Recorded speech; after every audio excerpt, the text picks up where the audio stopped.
Hey guys, I'm Matt with Total Pro Roofing, and this is Corey. What we got in front of you guys is some examples of storm damage. All right, we got two different shingles up on our board right here, okay? These are asphalt shingles.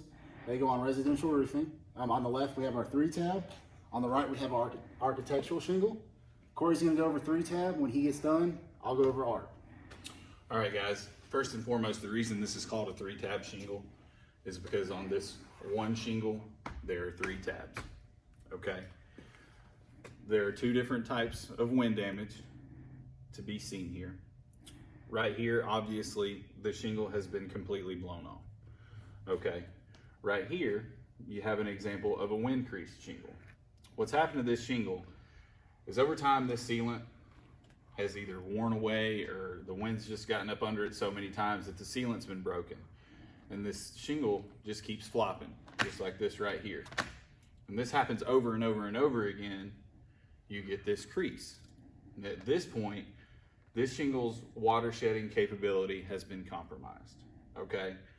Every time this shingle blows up like this, when we have really strong winds, obviously we're gonna have some kind of heavy rain like that too during a storm. Water can get down under this shingle into your underlayment, which you see right here, then eventually down into your decking, then it can make its way into your ceilings. That's when you start seeing those brown spots. Now the good thing about insurance companies is they treat this right here the same as the shingle not even being there.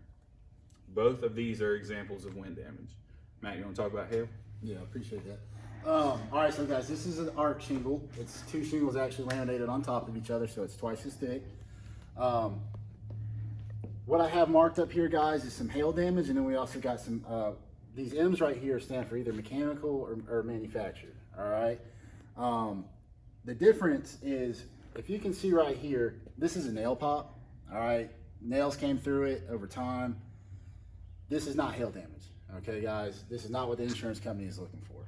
All right, if you guys can see right here as well, this line right here probably happened from installation when the installers either cut a shingle on top of this, drug something over the shingle.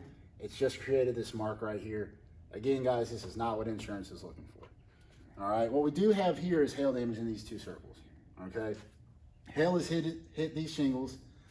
It's created impacts right here and right here, okay? Corey was talking about water shedding ability and how hail affects your roof. You see, it's different from the wind. The wind completely lifts the shingle. This right here, when that hail hits, it has enough force where it busts the back of the matting on your shingle, okay? What that means is water is now able to penetrate your shingle, all right? It's gonna get into your underlayment as well.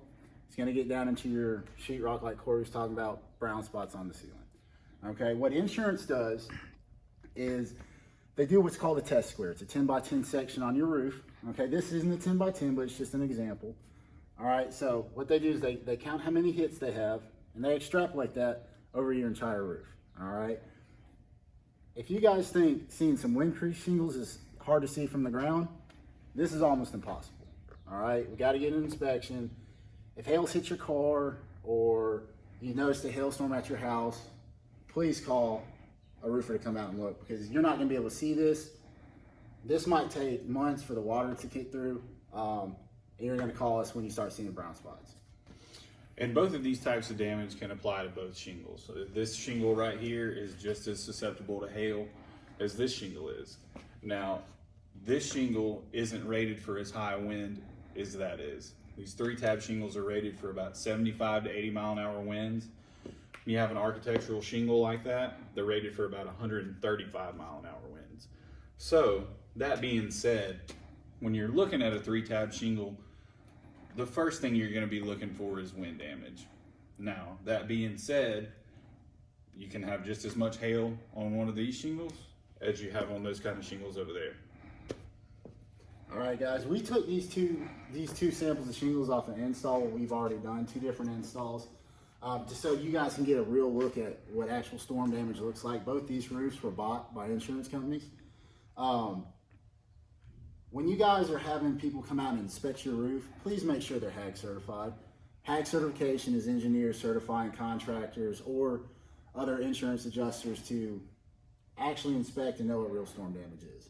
All right, you guys can go to their website at hag.com ask for the name of the contractor. You'll be able to look it up. Make sure you get somebody who's qualified.